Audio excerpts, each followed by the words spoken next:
to the Zombie Story Zone, where the dead never sleep and secrets refuse to stay buried. Are you ready to dive into the dark and twisted world of the undead? Here, we bring you spine-chilling zombie tales, thrilling horror stories, and mind-bending survival adventures that will keep you on the edge of your seat. From terrifying experiments gone wrong to heart-stopping encounters with the infected, each story is crafted to pull you deep into the darkness, where fear becomes reality. If you're a true fan of zombie horror, this is the place for you. Don't forget to hit that like button, subscribe to the channel, and press the bell icon to stay updated with our latest terrifying tales. Share the story with your friends and fellow horror lovers. After all, fear is best experienced together. We'd love to hear from you. Drop your thoughts in the comments section and let us know what you think of the story. Your feedback helps us improve and bring you even more chilling content that will haunt your dreams. The dead are waiting, and so are we. Join the Zombie Story Zone, if you dare. As the horror unfolds in the Zombie Story Zone, adventure never grows old. Grades and laughter, it's a crazy mix. With every twist and turn, we'll learn some new tricks. So grab your friends, let's dive right in the Zombie Story Zone, let the fun begin. Welcome to the Zombie Story Zone, where the tales of the undead are widely known. Echoes of tomorrow. The time machine didn't just scream, it wept. Its bronze gears, polished to a mirror shined by Lila's meticulous hands, now ground against one another like broken bones. Dr. Eli Carter stumbled out of the portal, his lab coat singed and reeking of ozone. The vial in his grip felt heavier than the future he carried. Her future. He could still smell her perfume, jasmine, and burnt coffee, as the memory clawed at him. Lila had laughed, her voice bright as sunlight on steel, just moments before the virus took her. You worry too much, Eli. It's just a test jump. But it wasn't.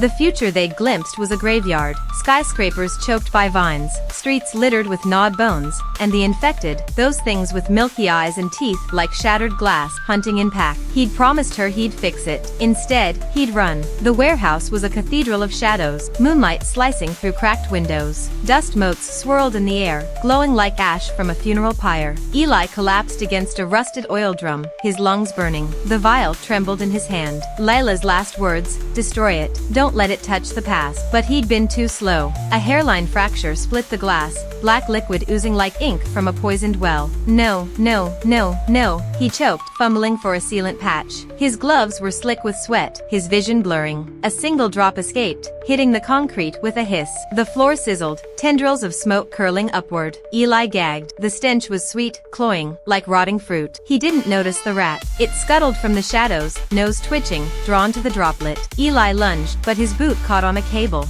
The rat laughed at the liquid, its fur bristling. For a heartbeat, nothing happened. Then it screamed, a human sound trapped in a tiny body, before its eyes clouded over, veins bulging black beneath its skin. It lunged at Eli, teeth bared, but he crushed it under his heel, his breath coming in ragged sobs.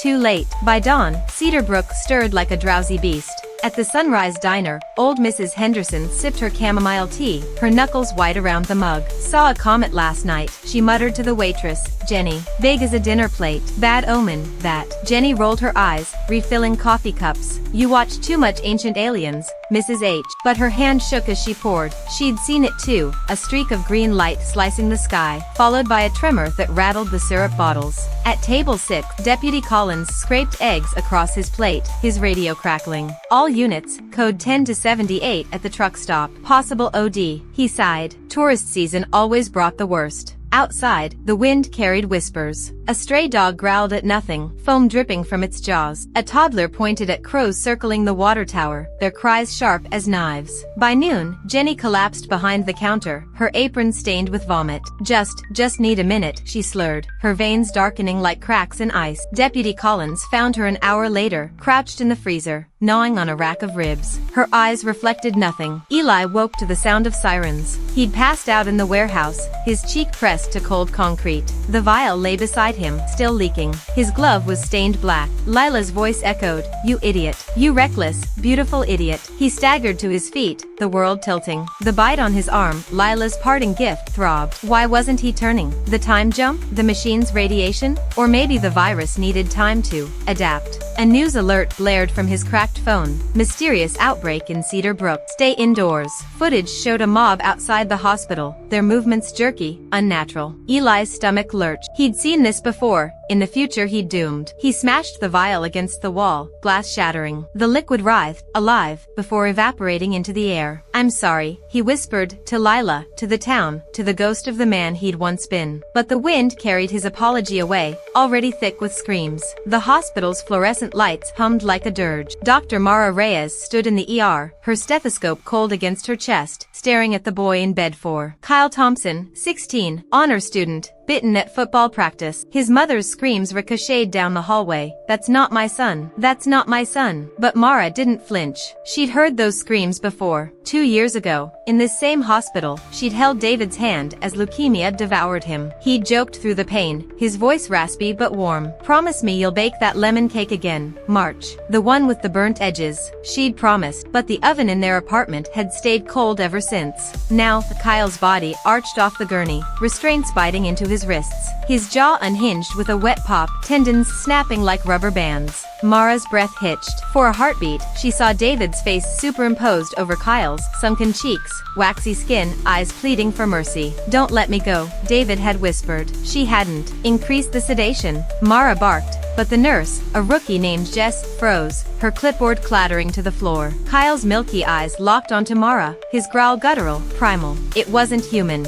It wasn't alive. Dr. Reyes. Jess stumbled back as Kyle's spine twisted, vertebrae cracking like firewood. His arm snapped free, fingers clawing the air. Mara lunged, jamming a syringe of midazolam into his neck. The needle bent. Get out, Mara ordered, her voice steady. Jess fled. Alone, Mara gripped Kyle's thrashing head, her palms slick with sweat. David's voice echoed. You can't save everyone, March. Watch me, she muttered. The heart monitor flatlined. Kyle went still. For a breath, Mara thought she'd won. Then his hand shot up, cold fingers closing around her throat. Outside, the storm raged. Rain lashed the hospital windows, blurring the parking lot into a watercolor of panic. Cars revved engines, ramming the iron gates. A man in a bloodied football jersey staggered past the ambulance bay, his neck torn open. Mara pressed her forehead to the glass, the chaos refracted into fractured glimpses of her own reflection, dark circles under her eyes, hair escaping its bun, the scar on her neck, a childhood fall, she'd always said, throbbing faintly. The mayor arrived in a tailored suit, untouched by rain. His smile was a politician's weapon.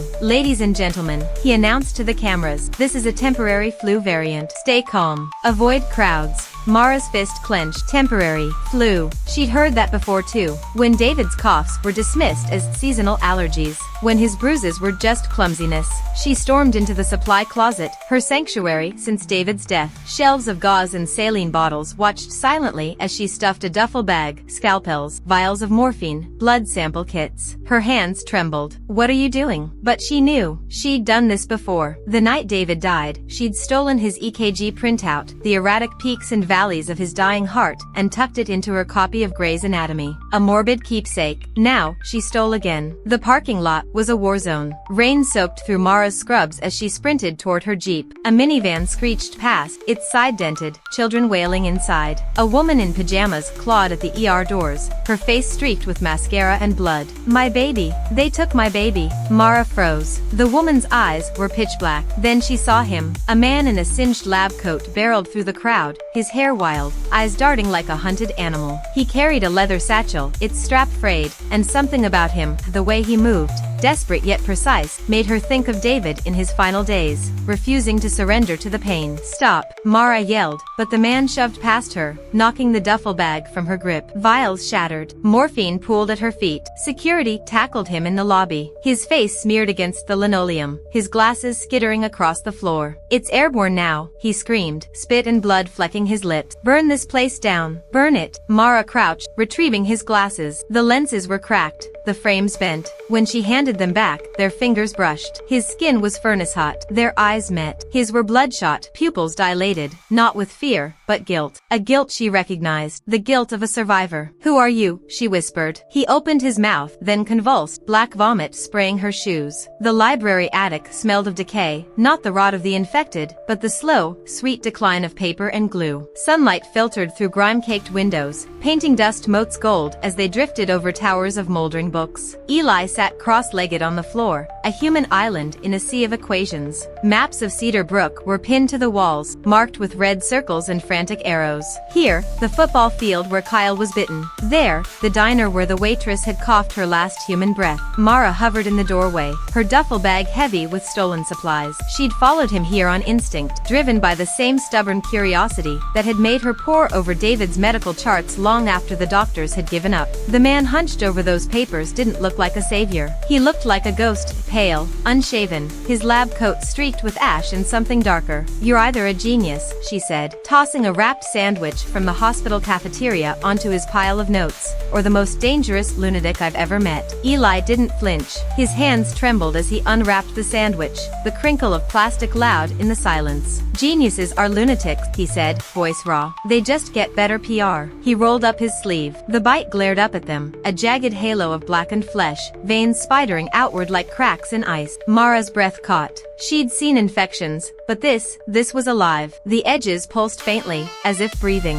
"Does it hurt?" she asked, reaching out but not touching. Eli laughed, a hollow sound. "Only when I breathe, or blink, or exist." Rain drummed against the roof, the storm muting the world outside. Mara sat beside him, her shoulder inches from his. The attic felt like a confessional. "I lost someone too," she said, picking at the edge of her scrubs. 2 years ago. Leukemia. Eli's pen stilled. Was he, a architect, terrible at cooking, loved lemon cake? She swallowed. "He joked about haunting me if I didn't move on. Sometimes I still set a place for him at breakfast." Eli's gaze flicked to her, sharp yet tender. Lila hated chocolate, called it roach food. I'd hide truffles in her desk drawers just to hear her yell. His smile was fleeting. She was brilliant, the kind of person who'd rewrite Einstein's equations on napkins.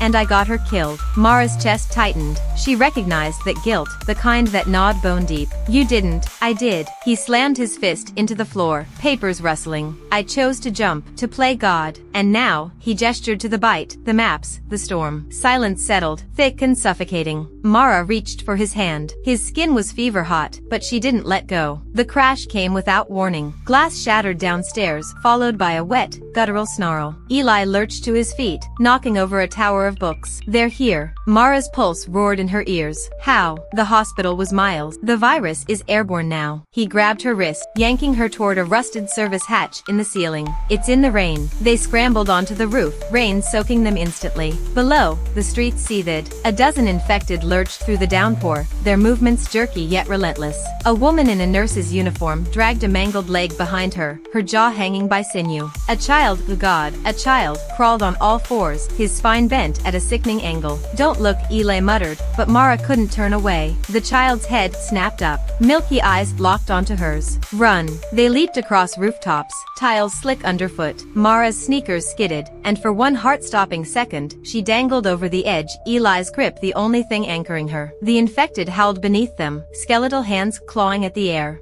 "I've got you," Eli growled, hauling her up. His arms shook, but he didn't let go. They collapsed behind a chimney, breathless. Mara's hand still clutched his, their fingers intertwined. She hadn't held someone's hand since David's funeral. "Why did you come back for me?" she asked. "At the hospital." Eli stared at the storm-dark horizon. "Because you looked at me like I wasn't a monster." The warehouse loomed like a skeletal giant, its corrugated metal walls groaning under the weight of the storm. Eli shouldered the door open, his breath ragged, and Mara followed, her boots crunching over shattered glass and discarded machinery parts. The air inside was thick with the tang of rust and ozone, a metallic whisper of decay. In the center of the cavernous space, the time machine hummed faintly, its brass gears tarnished and streaked with dried blood. To Mara, it looked less like a marvel of science and more like a tomb. Eli collapsed against a stack of crates labeled fragile, 1987, hissing as he clutched his infected arm. The bite had worsened, black veins now clawed toward his collarbone, pulsing as if feeding on him. Mara knelt beside him, her medical kit spilling open. As she cleaned the wound, her fingers brushed his feverish skin, and he flinched. "Does it always feel like this?"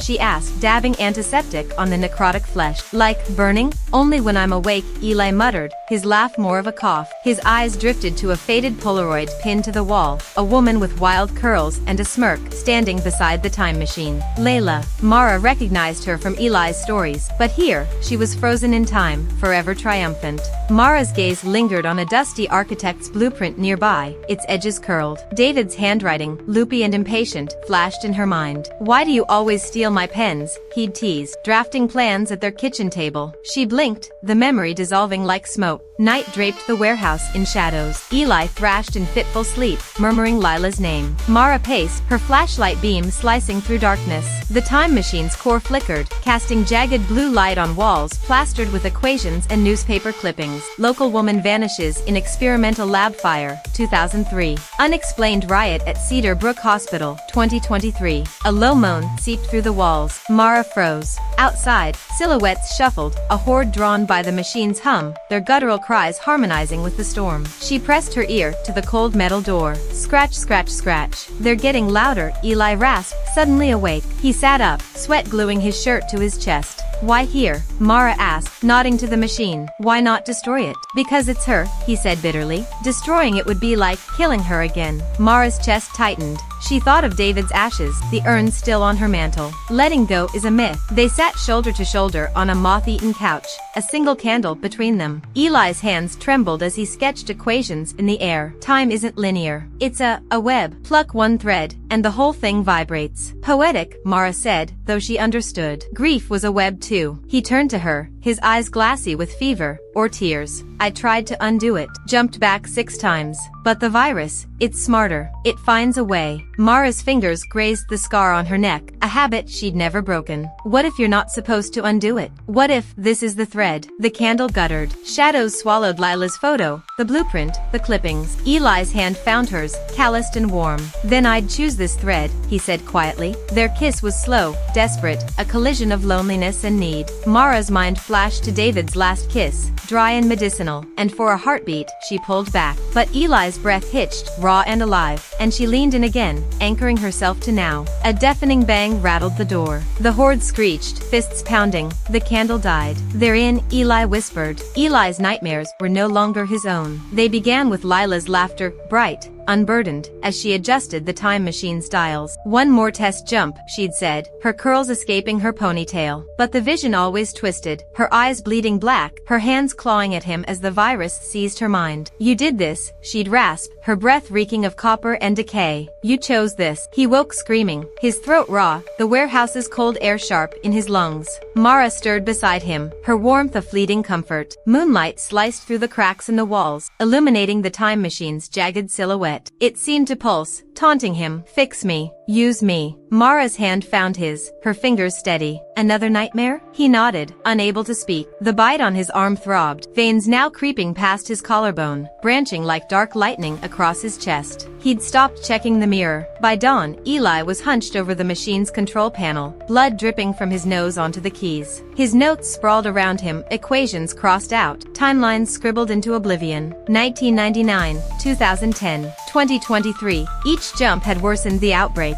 In one timeline, Layla survived, but the virus consumed Europe. In another, Cedar Brook burned before Mara was even born. "Failure, failure, failure. What are you doing?" Mara's voice cut through the haze. He didn't look up, calculating the jump radius. "If I go back farther, before the virus evolved." She grabbed his wrist, her grip bruising. "You're burning up. Your pupils, they're black." He yanked free, his vision swimming. "I'm out of time, Mara. Don't you get it? The virus isn't just in me. It's rewriting me." He tore open his shirt. The veins reached his sternum now, pulsing in time with his heartbeat. Mara recoiled, then forced herself closer, her medic's instincts overriding horror. Her fingers traced the corrupted tissue, cold against his fevered skin. "It's fractal," she whispered, "like it's building something inside you." Eli laughed, a wet, broken sound. "A bridge between timelines. I'm becoming a conduit. Mara waited until he passed out. His satchel lay crumpled in the corner, the vial of black liquid peeking out. She'd studied his blood samples for hours, the microscope revealing cells that split and fused impossibly, part past, part future. A hybrid. A key. Her hands shook as she filled a syringe. David's voice, "You're always trying to fix the unfixable, March. This time I can," she muttered. The needle hovered over her arm. What if it works? What if it doesn't? A shadow fell over her. Eli swayed in the doorway, his eyes fully black now, blood trickling from his nostrils. "Don't," he rasped. "You don't know what it'll do to you." "And you do?" She backed away, the vial clutched to her chest. "Yes," his voice cracked. "I've seen it. In every timeline, you." The horde outside roared, drowning him out. The infected had multiplied, their stench seeping through the walls. Mara's heel hit the machine, its metal biting into her spine. "You brought this here," she screamed, tears blurring her vision. "Now let me fix it." Eli lunged. They crashed into the machine, its gears shrieking. A spark ignited a stack of papers, flames racing up the walls. Smoke clawed at Mara's throat as Eli pinned her, his strength inhuman. "You think I didn't try," he snarled, black tears cutting through the grime on his face. "I've watched you die 100 times. This is the only thread where you live." Mara froze. Live? The firelight flickered in his eyes, and for a heartbeat, she saw it. A future where she stood alone in a graveyard of ash, his name etched on a headstone. The roof groaned. Embers rained down as the horde's pounding crescendoed. "Then we burn it together," she whispered. The cure failed. Mara slumped over her makeshift lab, breath shallow. Eli crawled to her, vision blurring.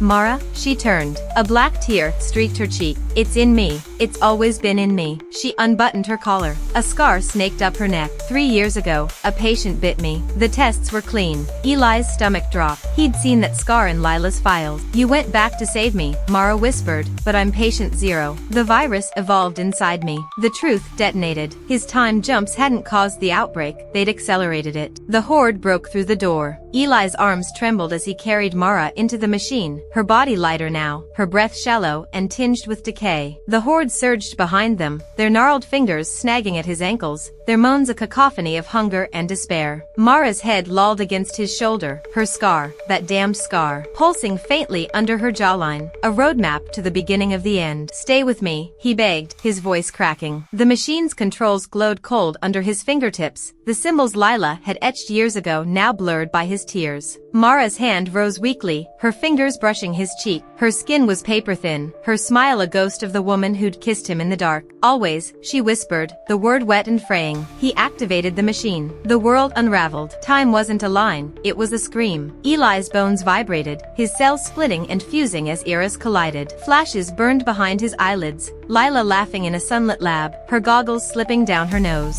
Mara, years younger, pressing a stethoscope to a homeless man's chest, unaware of the vile Echo 7 hidden in her coat. David's funeral, rain soaking into fresh soil, and the virus, always the virus, a shadow curling through history, patient and perpetual. Mara's body flickered in his arms, her form dissolving and reforming. For a heartbeat, she was whole again, scrubs clean, eyes bright, her scar a pale thread. "End it," she mouthed, her voice lost to the void. The machine screamed. They materialized in 2023, the warehouse pristine, sunlight pooling on untouched concrete. Mara gasped, her fingers clutching at Eli's coat. "It's gone," she breathed, her voice clear, her skin warm. Eli stared at her, memorizing the flecks of gold in her eyes, the way her hair caught the light. Alive. She was alive. But the vial in his pocket hummed, heavy with the truth. "I'm sorry," he said, smashing it against the machine. The black liquid evaporated, the paradox snapping like a wire. Mara's scream tore through him as the portal swallowed him whole, Eli,